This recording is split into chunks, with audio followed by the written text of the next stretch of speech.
Dr. Rebecca Ganann, and I'm a faculty member in the School of Nursing at McMaster University. I will be the moderator for the session. We're pleased to have four great presentations this morning addressing social determinants of health. The first presenter will be Dr. Barbara Chyzzy, who is from Ryerson University. Then we have a couple of co-presenters from the University of Toronto, Noor and Aashka Bhatt. Then we'll have Kylie Teggart from McMaster University. And then we have a final presentation by Janhavi Patel and Annabelle Grant from McMaster University. So given that we've lost a couple of minutes with the technical issues, I'm going to go ahead and turn it over to Barbara Chyzzy for sharing her presentation. And I would just ask what we'll do for everyone, if you can just have your video off during the presentation. You have each presenter has about 10 minutes to present, and then we have 5 minutes for Q&A. We'll ask that during the Q&A, if people can turn on their videos and you can turn on your sound, or you can enter questions into the chat. And I'll turn it over to you, Barbara. Thank you. Okay, thanks, Rebecca. Can everybody see my screen with the front title slide? I just want to be sure. Yes, Rebecca. Great, thank you. So thank you. I'm going to try to end a little bit earlier just to give enough time to the next presenters, and in case they need to load their slides as well. So I'm introducing my study called Exploring the Experiences of Homelessness and Food Insecurity during the COVID-19 pandemic among pregnant and postpartum women in Toronto. And so this research study is a collaboration between Ryerson University and our community partner called the Young Parents No Fixed Address Network. And I want to give you a bit of background on Young Parents No Fixed Address. It's called also YPNFA. It's a network of over 30 agencies and organizations in Toronto. We meet monthly, and the aim of the partnership is to build strong community partnerships to address the challenges facing young, homeless, and street-involved pregnanting and parenting youth and their children. So originally it was set up for young parents in Toronto, but the age has been widening, and the population that's being served is ranging from 25 even to 29 years of age. So YPNFA was started in 1997, and it was following the tragic and avoidable death of an infant in a City of Toronto shelter, and it was due to starvation, where the mother didn't have knowledge of how to feed the baby. And so since that time, this network has been convened to try to avoid any future tragedies. So I've been involved with the network since 2011, doing research and working on different subcommittees. One of the projects that was being run by the YPNFA network was a birth count in Toronto of births to mothers who have experienced homelessness. The numbers that they have come across consistently is around 300 births per year in Toronto, and this is very different from what we see in the born data, which is kind of the provincial data. It's much higher than what is in the provincial data. And so this research study came out of the conversations I've been having with the community partners at YPNFA. At the bottom, you'll see just a few of the main partners who I've been having a lot of conversations with on a subcommittee, some dual agencies, midwifery programs, community health centers, as well as Toronto Public Health and the Young Families Program at Sick Kids. And so we were finding that there was a lot of voicing of issues of food insecurity, malnourishment among these homeless and pregnant people in Toronto, and they weren't able to obtain high quality nutritious food during the pandemic, and they were falling through the gaps.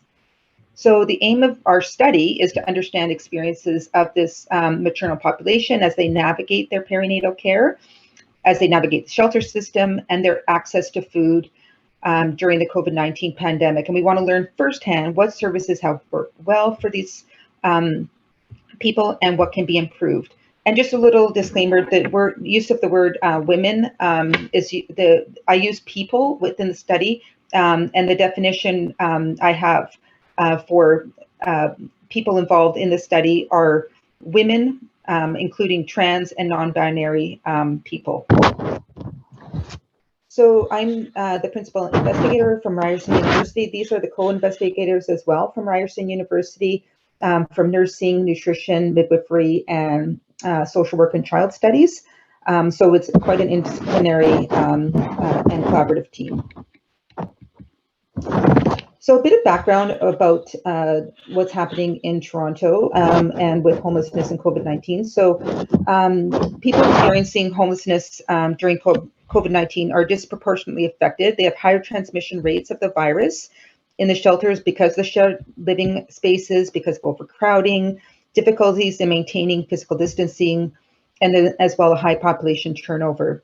So in response, the Toronto shelter system has moved people into temporary community centers, hotels, and permanent housing within Toronto and within all areas of Toronto. So can be ranging quite far north as well as in the downtown core.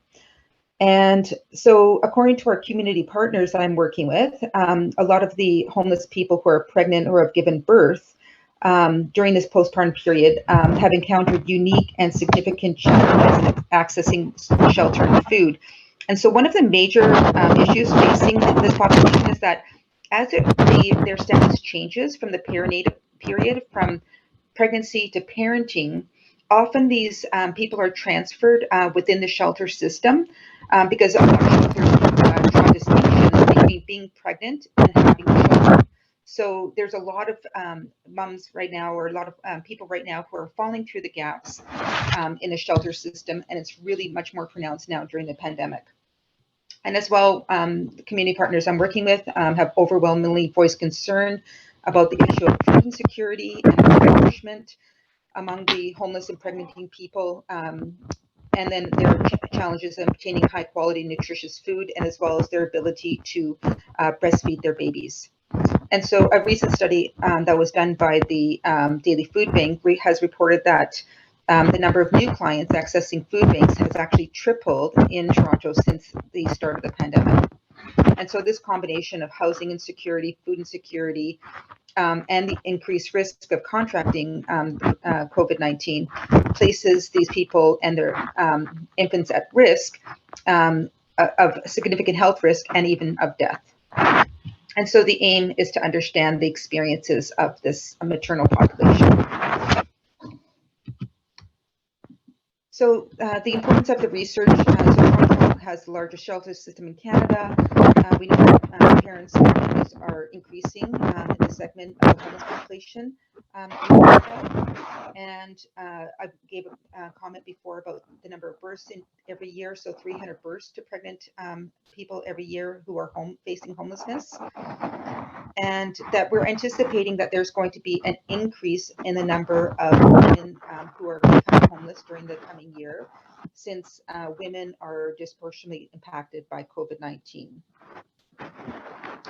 And we also know that some of the rates of the homelessness is actually largely hidden. A lot of women are relying on precarious housing and sometimes dangerous housing options, such as couch surfing or even trading sex for housing. Some of the there's also a clause with the eviction suspensions that are, once they're lifted in Toronto, we're anticipating that there could be a greater influx of women who are facing homelessness, and once those suspensions are lifted. So what we are planning to do is have recommendations that are being put into place for practice recommendations and policy recommendations, and we want to get them to our community partners as soon as possible so they can implement them within their practice settings as soon as possible to benefit pregnant and parenting people who are facing homelessness. So the overview of the study, it's a qualitative study, and it's using interpretive description design. And it's going to be, and this is a design that's being used for addressing clinical questions within the applied health context. We're going to be doing 1 hour long semi-structured interviews with 24 pregnant and postpartum women who are experiencing, postpartum people who are experiencing homelessness and food insecurity in Toronto during COVID-19. Our study is guided by the socio-ecological model, and this is aiming to understand the individual, interpersonal, institutional, and structural factors that influence their ability to obtain housing and food and prenatal postpartum supports. And the goal is to develop policy and practice recommendations to be able related to housing and food insecurity in Toronto. And so this is just an overview of Dr. Vedder's sociological model, structuring the interviews and the information we're going to be gathering at the individual, interpersonal, and institutional and structural level. So those are some of the types of things that we're going to be looking for in terms of data analysis. We're going to be using an inductive process. We're going to be rereading and rereading the transcripts, reading the data, and then developing and sub-names from the data. And then just in terms of our timelines, we haven't started the study yet, but we're going to be starting recruitment in November. The preliminary results are going to be available in April 2021. We're going to start doing data analysis as soon as we get the initial results. We have our community partners have identified participants who are would be very interested to be able to participate in the study. So we anticipate there's a lot of collaboration from our community partners with that recruitment process. And then once we get some of the results, we're going to start the data analysis. April, we'll have actually more concrete preliminary results available.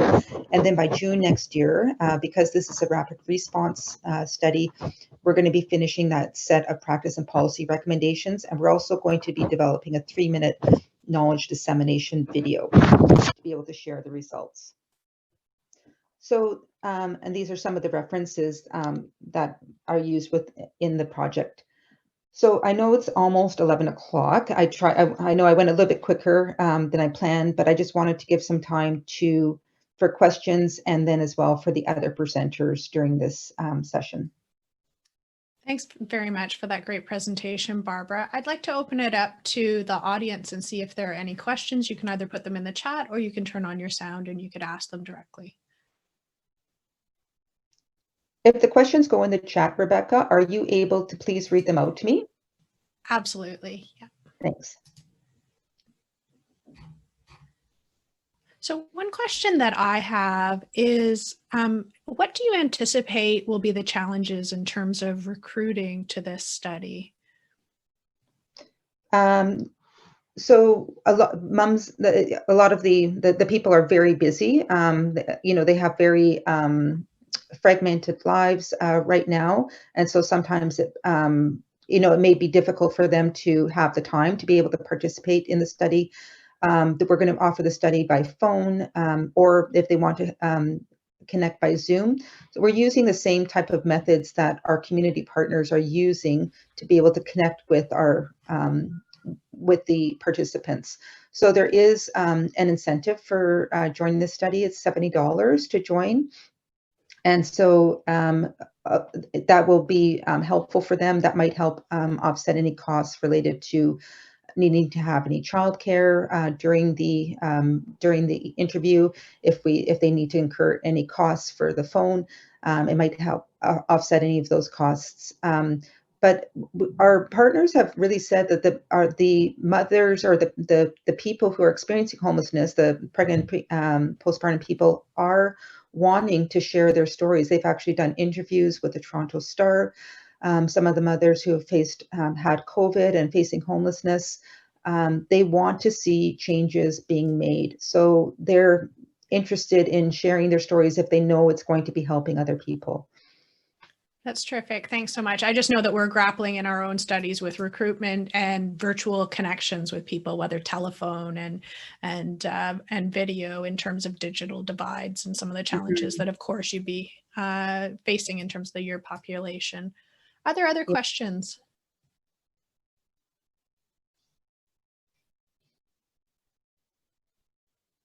Okay, well, thank you very much. I think this looks like a really interesting and important study, and I think we're excited to hear where it goes, and hopefully we'll hear from you next year at Trillium, whether it's virtual or hopefully in person. Well, I'm not sure about that, but we'll see, and look forward to those findings.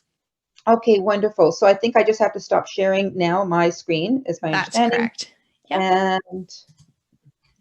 And while you do that, I'm just going to introduce our next presenters, who are Noor and Aashka Bhatt, and they are presenting on the implementation of a targeted screening program for poverty in a large primary healthcare team, which is a feasibility study. And I see you're both on the line there, so I will turn it over to you, and you can start sharing your presentation, and we're looking forward to it.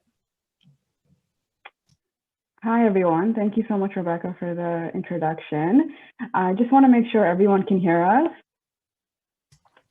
We can hear you and we can see your screen, so thanks so much. Perfect. Okay. So the study that we wanted to share with everyone here today is titled Implementation of Targeted Screening for Poverty in a Large Primary Care Team. This was a feasibility study. Briefly introducing ourselves, my name is Noor. I'm a medical student at UFT, and I'll let my co-presenter introduce herself as well.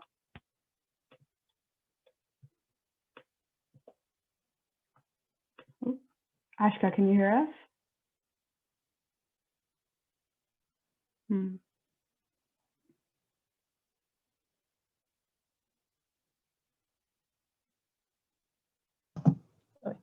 I think I have to unmute myself. Okay, yeah. Can you hear me now? We can hear you now, thanks. Okay, perfect, sorry about that. Yeah, so my name is Aashka. I'm the Utopian Research Officer. Utopian stands for University of Toronto Practice-Based Research Network. It's an initiative out of Department of Family and Community Medicine at UFT. So just to give you a background, we know that in Ontario, poverty affects up to 20% of the families. So in a population of 37 million, that's quite a chunk of people going through this crisis. Poverty is one of the strongest determinants of health. So we know that extreme differences in income and wealth can induce negative consequences on health, particularly in those living in poor regions. There is an evidence-based tool for poverty screening and intervention that is available to family physicians, and it's core to current screening recommendations in Ontario. And this study was developed by two of our investigators, Dr. Kimberly Vintermute and Michelle Griever, who are family docs, and this is something they identified as a need in their practice. So they understood that it's challenging for physicians to screen for poverty routinely due to time constraints. So they took on this intervention in a demographic that's in a very diverse demographic. So this leads us to a research question. Is it feasible to carry out targeted screening for poverty and provide liaison to income security supports in a large interprofessional primary care team? And to help us understand this question, I'm going to provide more information on the study context next. So the North York Family Health Team actually serves a significantly large patient population, around 89,000, within a geographic area that's described to be bimodal from a socioeconomic standpoint. This means that there are very high as well as very low income earners. The community academic team also happens to be located in a provincial health region with the greatest absolute number and the second highest proportion of residents living below the low income cutoff.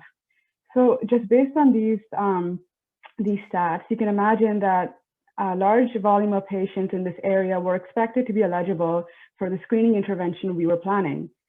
We then proceeded to invite physicians via email and ultimately recruited 33 physicians. And then we placed EMR alerts for patients living in the lowest quintiles for both income and material deprivation. The way that this was done was using Statistics Canada postal code conversion file that linked SES information with postal code information. And then clinicians would opportunistically screen eligible patients using two evidence-based screening questions. The first one being, do you ever have difficulty making ends meet at the end of the month? And the second question, have you filled out and sent in your tax forms? And patients answering yes to the first question were offered a referral to our family health team caseworker and would then be assisted with income optimization and providing them with more information on community supports available. Patients that answered no to the second question, which again was, have you filled out and sent in your tax forms, were provided more information with how they can access free income tax filing support. The variables that we were interested in and measured throughout the study were number of charts flagged in the EMR, number of patients that were eligible for a referral to our caseworker, and number of patients that were actually seen by a caseworker. And in its entirety, this was a 6-month intervention. So I'm just going to go through this flow chart of patients.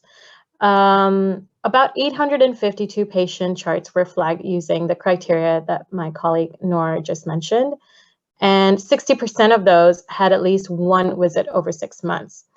The number trickles down further, where 25% of those were screened and 20% had trouble making ends meet. You can see 25 out of 25 all filed their income tax for previous year, but just about half were referred to caseworker. And even further, 8 out of 13 patients who were referred to caseworker were seen by the caseworker. So you can see how recruitment is challenging in family practice. Just wanted to highlight that this North York Family Health team has 86 physicians, and out of 86, 34 participated in this project.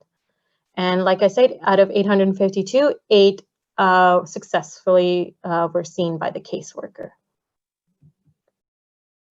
The two graphs you see here on the left is a bar graph comparing the number of patients by sex and age. So you can see about 27,000, just over 27,000 patients were screened, patients in the EMR, and majority of those included female in the middle age group. On the right, 1B stratifies the total number of patients meeting the criteria for quintile 1. Quintile 1 meaning, as my colleague mentioned, the regions associated with lowest income index and highest material deprivation that is available through Statistics Canada. On the table 2, where it's comparing patients living in and out of deprived areas, from the 27,000, like I said, 852 are living in deprived area. I wanted to highlight that the age group from 25 to 54 were mostly affected by this. And as seen in previous presentation and previous research, many of these were female that were impacted by this crisis. And just the bottom table shows how there was, out of the 8 patients who saw the caseworker, there was a half and half of female and male to ratio with a mean age of 48 years old.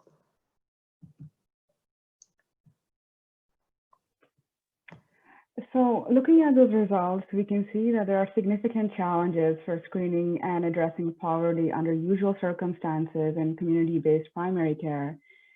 Only 25% of patients that had at least one visit over the past 6 months were screened by our family health team.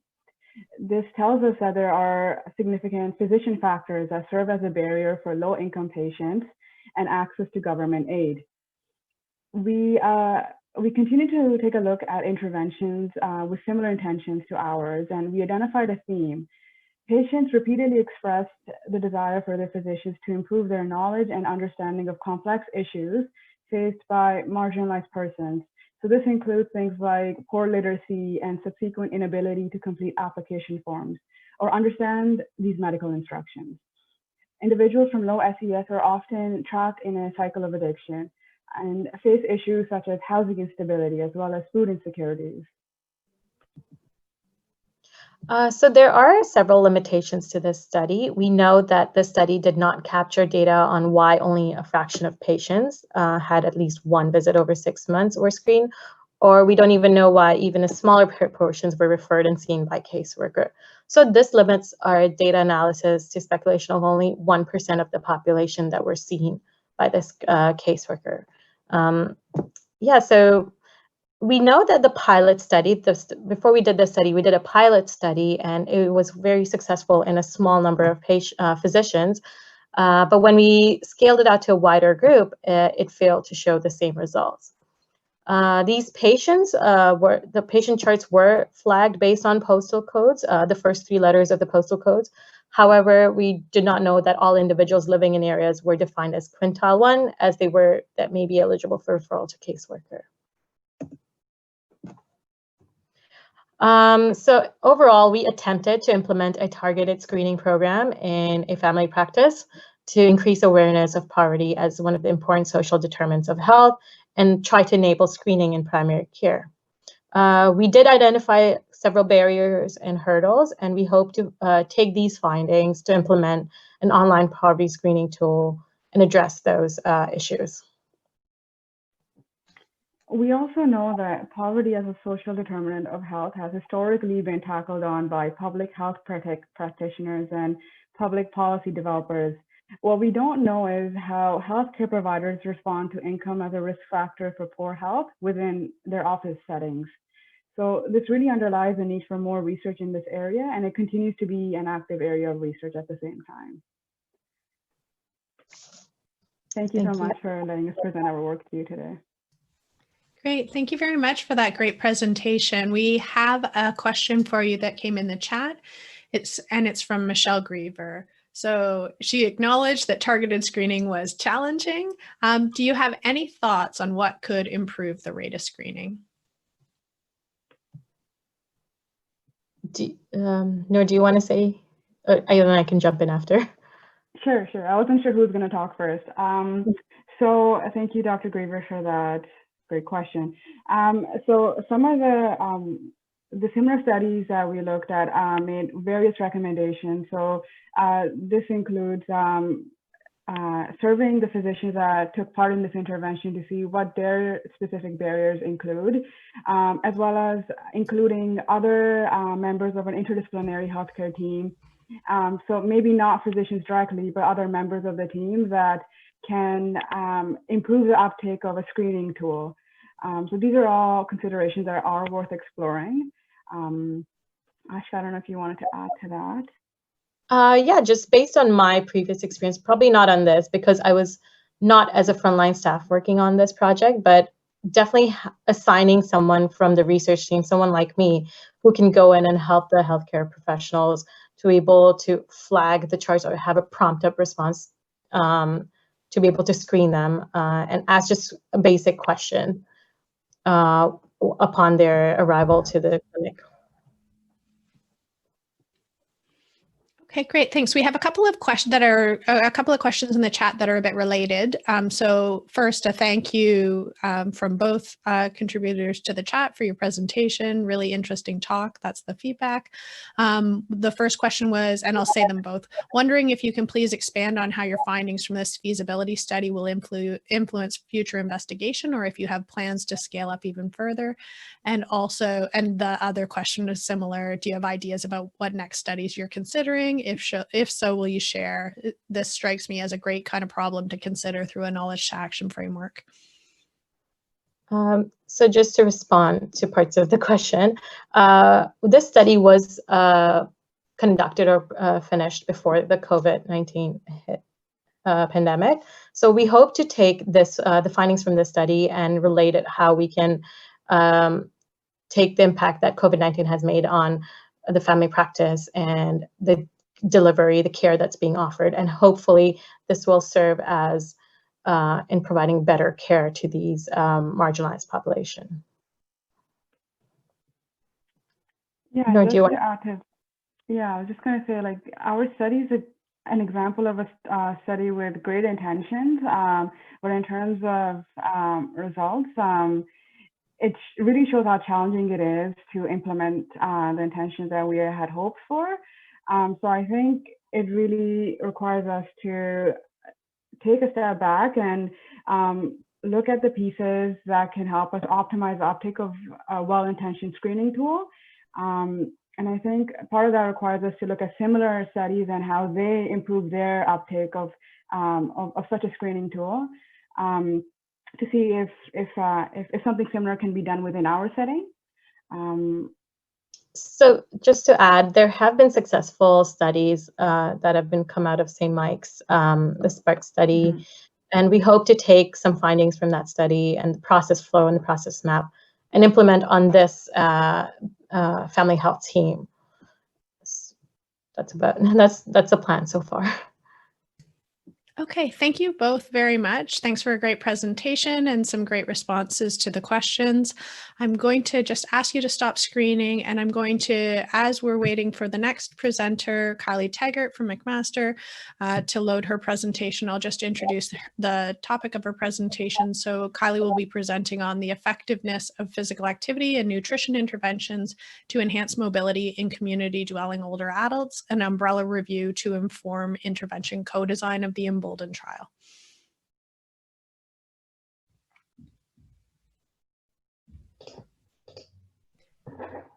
And Kylie, we can see your presentation, just not in presenter mode. Thank you. And I can hear you as well. How does that look there now? Great. Great. Thanks very much. I'll turn it over to you. Thank you. And my thanks also to Barbara and Noor and Aashka for those great presentations before me as well. My name is Kylie Teggart. I'm a PhD student in the Aging, Community and Health Research Unit in the School of Nursing at McMaster University, and I'm excited to share today some findings from an umbrella review that we've been working on within the EMBOLDEN trial around the effectiveness of physical activity and nutrition interventions to enhance mobility in community dwelling older adults. And so just to kind of orient us then to the context that this review took place within, EMBOLDEN is a large 4-year research program that's currently underway in Hamilton, Ontario. And the goal of EMBOLDEN is really to enhance mobility in community dwelling older adults who may experience difficulties participating in community programs or live in areas with limited resources. And so a key tenet of EMBOLDEN then is the involvement of a strategic guiding council of older adult citizens and health and social service providers throughout all phases of the study. And so we're currently in phase 1, where the findings of an environmental scan as well as this evidence review are really providing a foundation for the experience-based co-design of mobility enhancing intervention that will be tested through a pragmatic randomized controlled trial to come. And so through our environmental scan, we've been able to identify 4 priority neighborhoods in Hamilton experiencing difficulties of opportunity and higher health inequity based on a number of criteria, including material deprivation scores and the percentage of older adults who are living below the low income cutoff. So that's kind of where the review fits into a larger program of research. And certainly within EMBOLDEN, we have a large interdisciplinary team. And I just want to acknowledge quickly here the study team that worked on this review specifically, including our study lead, Dr. Sarah Neal-Stramko. And so when we think about the determinants of health, we know that healthy behaviors and access to health services are really important, and things like limited physical mobility and poor diet quality can negatively impact the health and well-being of older adults and result in things like social isolation, limited independence, reduced quality of life, and all kind of compound and act as precursors to things like frailty. And so the objective of our review then was to provide evidence-informed recommendations around the effectiveness of group-based physical activity and nutrition interventions in community dwelling older adults, with the purpose of informing the co-design of a mobility enhancing and community-based program. And so since this was clearly a very broad research question with the potential for multiple and competing interventions, and we knew that there were multiple existing systematic reviews already, we took an umbrella review approach following the Joanna Briggs Institute methodology to summarize the findings from already available systematic reviews. And following JBI methodology, we had 2 independent reviewers at all stages, including standardized screening and data extraction, as well as critical appraisal using the AmStar 2 critical appraisal tool. And so we included systematic reviews that were either narrative or meta-analyses of intervention studies involving community dwelling healthy older adults who were 55 and older, participating in really any kind of group-based physical activity or healthy eating nutrition intervention. Our outcome was really quite broad around just different factors of mobility, and I'll get into that in a few more slides here. But we kept this search intentionally broad with the goal of determining kind of the number of relevant systematic reviews that there might be for synthesis. And so we started with over 36,000 citations and ended up with just over 1,100 level of title and abstract. And this is when we decided that we could limit to systematic reviews and take an umbrella review approach. So we had 338 systematic reviews then at full text and ended up with 54 systematic reviews published within the last 10 years for inclusion. And as I mentioned, our Strategic Guiding Council has been involved in all phases of EMBOLDEN as a program of research. And also within this review specifically, we purposefully engaged a smaller subset of stakeholders to really help us identify those kind of priority outcome measures and also wade through this vast amount of evidence that we were finding in terms of how we could best present the results and develop some summaries and infographics that would best support the co-design process.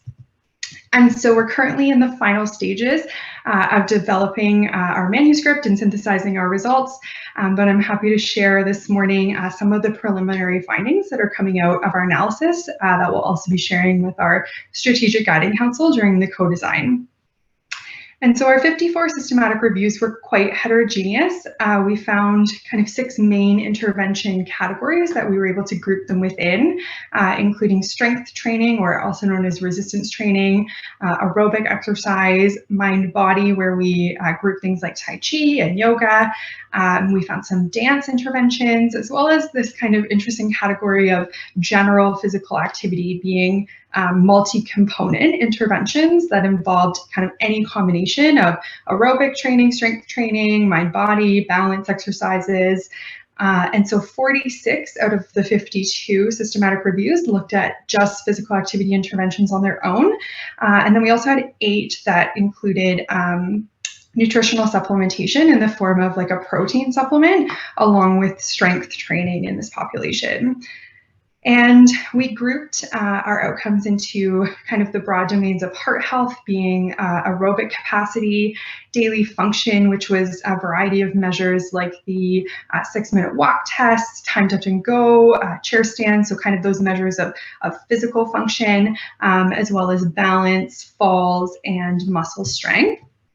And we combined our results narratively, and this is just kind of a snapshot of our overall findings for all of our interventions, as well as all of our outcomes. And from here, we can see that where I'm highlighting here the multi-component interventions, so combining strength with aerobic training or the general physical activity, which is where we had those multi-component interventions of any of the different kinds of activity, really showed the most consistent, significant improvements across all domains.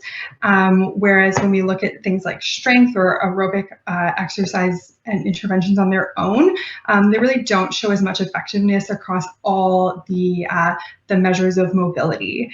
And we can also see here that the addition of supplements in this population of healthy community dwelling older adults didn't really have any convincing effects for actually improving our mobility outcomes either.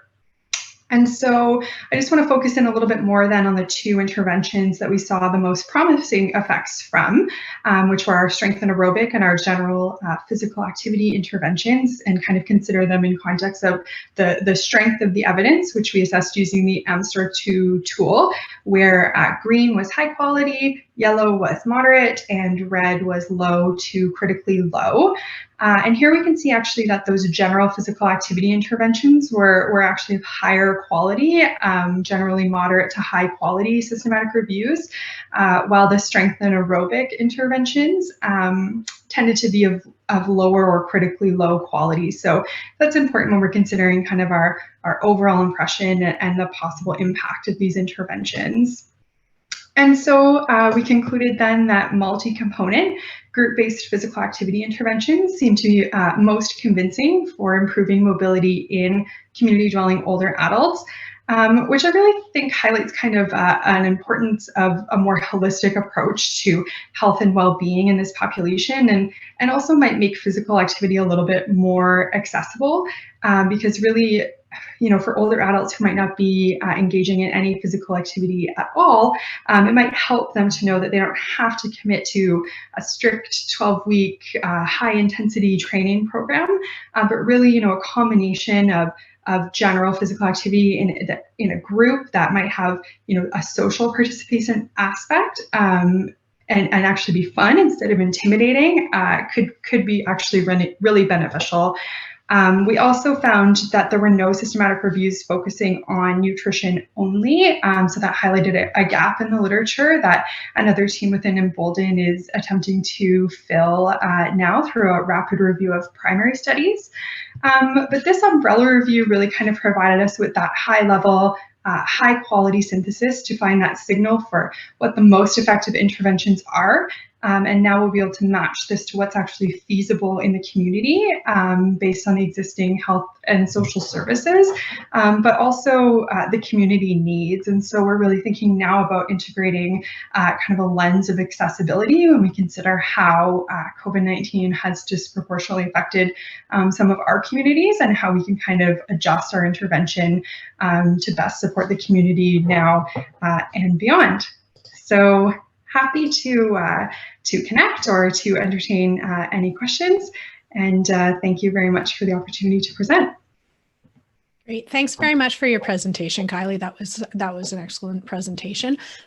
We don't have any questions in the chat, so I might ask you a question then. So I know in looking at the literature, the initial attempt was to draw out some of the challenges around health inequities, and there wasn't a lot in the existing literature. So I'm interested in your thoughts on challenges that you think the team will face in terms of applying the results of the review to the intervention co-design to address health inequities.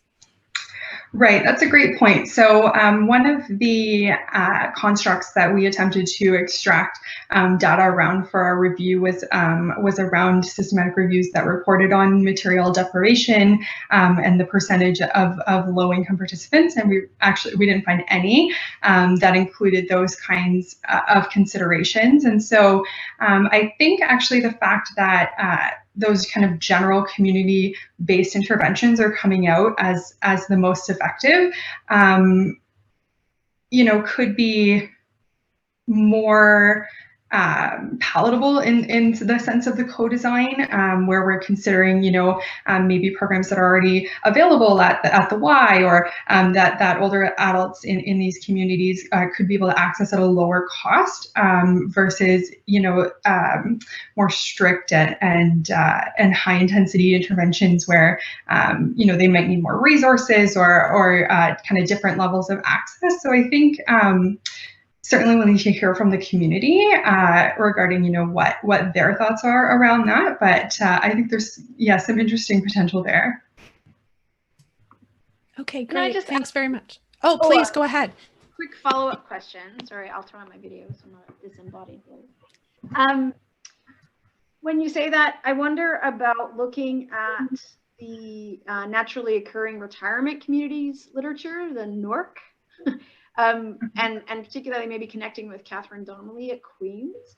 So they have been looking at where older adults just sort of naturally form communities. Where are these people located? And then putting those, collaborating with those communities, but bringing those kinds of programs with the community's interest into those spaces. So as opposed to sending people to the Y or sending people to particular places, there's also bringing services to where people naturally form communities.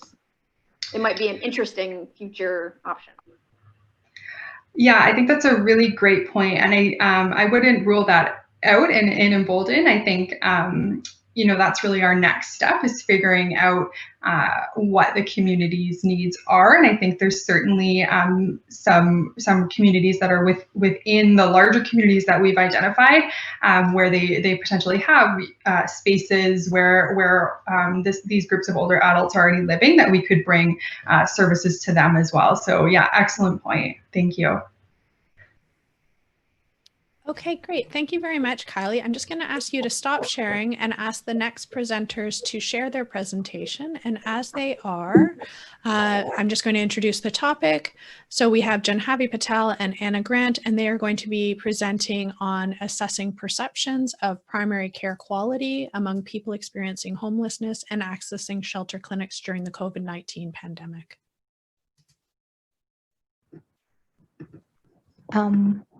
Hello, everyone. Can everyone hear me okay? We can hear you and we can see your presentation. Thanks very much. Okay, perfect. So good morning, everyone. I'm Janhavi, a second-year medical student at McMaster University, and joining me here today is Annabelle Grant. She's an undergraduate student currently working in the shelter care system. And today we will be presenting on our project titled Assessing Perceptions of Primary Care Quality Among People Experiencing Homelessness and Accessing Care at the Shelter Clinics During the COVID-19 Pandemic. The floor is yours, Annabelle. Thank you. So currently the problem that we are trying to address is that there are 35,000 Canadians experiencing homelessness on a given night, and about 625 of those individuals are experiencing homelessness within the Niagara region of Ontario. Healthcare is one of many challenges that the homeless population faces with negative perceptions.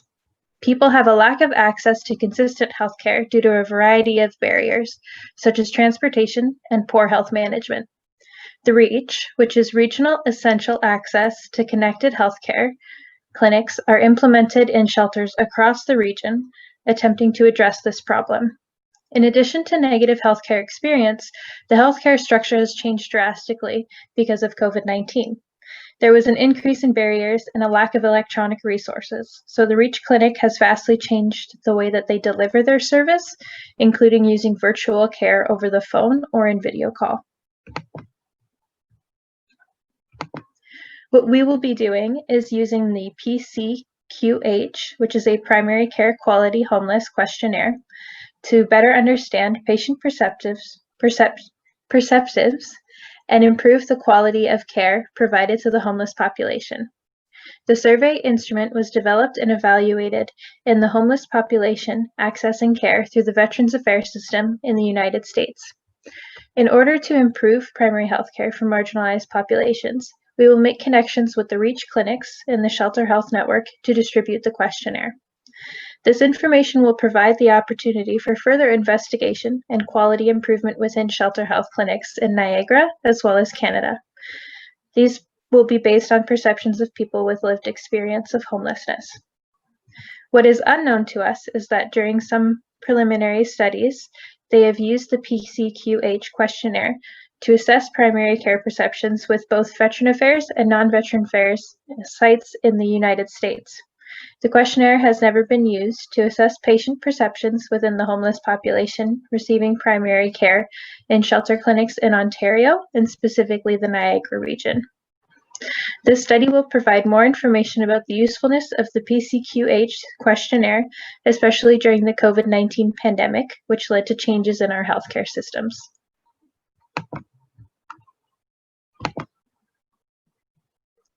Our primary objectives of this study are to better understand perceptions of primary care quality from shelter clinics during the COVID-19 pandemic, and our secondary objective is to compare between the PCQH questionnaire and semi-structured interviews to help generalize the questionnaire. So we will be using quantitative and qualitative methods to establish the external validity of the short-form questionnaire.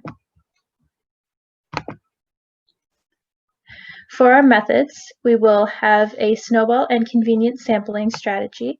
We will include participants who self-identify as experiencing absolute or hidden homelessness, as defined by the Niagara Regional Housing Board, are the age 18 or older, and have accessed the primary health care in shelter clinics during the COVID-19 pandemic since March 15, 2020. Individuals who have experienced homelessness in this time period, but did not receive health care in the shelter clinics and received it outside will be not involved in this study. With the current state of the COVID-19 pandemic, the surveys and interviews will be conducted over the phone or by video conferencing, with facilitation from the shelter staff at 3 homeless shelters within the region. The shelters include Southridge, the Salvation Army Booth Center, and the YWCA centers in Niagara and St. Catharines. Okay. So now taking a deeper dive into our study design, for the quantitative piece, as Anna mentioned, we will be administering the 12-point PCQH questionnaire. The questions in this questionnaire are essentially divided into 4 major categories. First, the patient-clinician relation. Next, the cooperation among clinicians. Third, the access and coordination. And lastly, the homelessness-specific needs. Personal communication from an investigator providing care at the REACH clinics suggests that approximately 121 individuals have accessed care at the shelter clinics while experiencing homelessness starting from March 15th up till June 24th. So considering that period, if we do a random sampling strategy, we would need to survey about 93 people. Now, however, we know that the population we're working with and as well as the times that we're in right now, random sampling strategy might not be very feasible. So we plan to use snowball and convenience sampling, and we anticipate that we will likely be able to complete about 40 to 50 surveys using these alternative sampling strategies. For the qualitative piece, we will be conducting semi-structured interviews using a set of pre-formed questions, which are similar to the themes present in the PCQH survey with all our participants. And we will continue to recruit participants until a thematic saturation is reached. Now, taking into account a previous study which was done with a similar population, they reached their thematic saturation with about 15 participants. So we anticipate that that is approximately how many participants we will be recruiting. Moving forward with the data analysis. So for the quantitative part, we will be analyzing the PCQH survey results using descriptive analysis, including calculating either means or medians, standard deviations or interquartile ranges, and the range for each of the individual items, as well as each of the 4 subscales of the survey. For the qualitative section, we will analyze the interviews with deductive and inductive thematic analysis. We will start by coding framework derived from categories of the PCQH and then generate additional themes regarding the perceptions of primary care quality. And as I mentioned before, we will continue to do this until a thematic saturation is achieved. So as we have been mentioning, this study has not been done, but we do anticipate that in future, it will generate insights into the perceptions of people experiencing homelessness and accessing care at shelter clinics during the COVID-19 pandemic.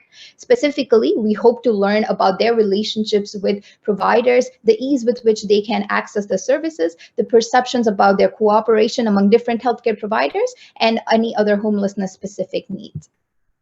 In conclusion, we know that the changes in healthcare delivery have disproportionately affected people experiencing homelessness during this pandemic. Thus, understanding their perceptions will be a key to establishing a partnership and improving how healthcare is delivered in future. Thank you, everyone. And thank you both very much for a great presentation. I'm just going to ask if there are any questions from the audience. Just pause for a minute here. And maybe while we wait to see if any come into the chat or if anyone turns on their sound and video. So I guess I have a question for you. You know, I know that you're sort of looking to move forward with this study. What challenges do you anticipate facing in implementing this study, and what strategies have you considered to mitigate them? Yeah, so as we sort of alluded to before, like something that we really wanted to do was do a random sampling strategy. And as I mentioned, like we cannot do that. That is essentially because of all the things that you mentioned. So right now, because of all the healthcare changes going on, we are thinking of doing at least the PCQH questionnaire, which are only 12 straightforward questions on a Likert scale, to do over telephone. We are partnering with staff that are currently working at the shelters who will help us with the recruitment process and also facilitate a phone call. So when they are present and people give the consent, we will get phone calls as research assistants, and then the research assistants will go over the PCQH questionnaire with our participants.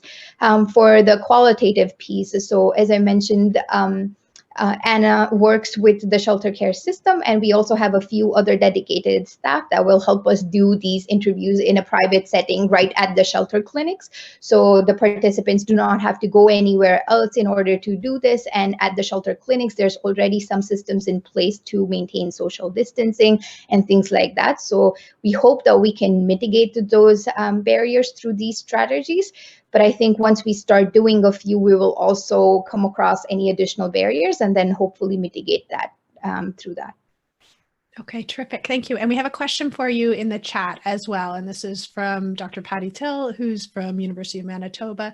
And she's asking, are you applying any theoretical frameworks to inform your qualitative component of the study? For example, frameworks of dimensions of quality of care? Yeah, so we were discussing what types of frameworks we wanted to implement when we were designing our questions. So essentially, because we want, our second objective is to compare if PCQH can be reliably used within this population to understand their perceptions. We thought it would be good to use the same 4 themes that the PCQH questionnaire assesses through our qualitative interview piece. So our 4 questions are essentially based on the same 4 themes. So we have not followed any other specific framework, or like as you mentioned, the frameworks of dimension of quality of care, but essentially drawn from the PCQH questionnaire. So we can have similar themes, but we can do it in a more like a qualitative interview setting, which is more commonly done in order to assess these perceptions. Okay, yeah, thank great. you so much for the questions.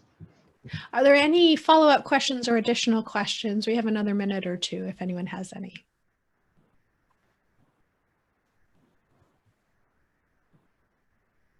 Okay, I'm not hearing any, so I'm going to thank you and thank you both, and thank you to all of our excellent presenters this morning. It's been a great series of presentations, so thank you very much. I know Trillium has taken place in a different way than originally envisioned this year, but we're really thankful for each of our presenters sharing their excellent work, some of which is completed and some of which we're excited to hear about at our next Trillium Primary Healthcare Research Day.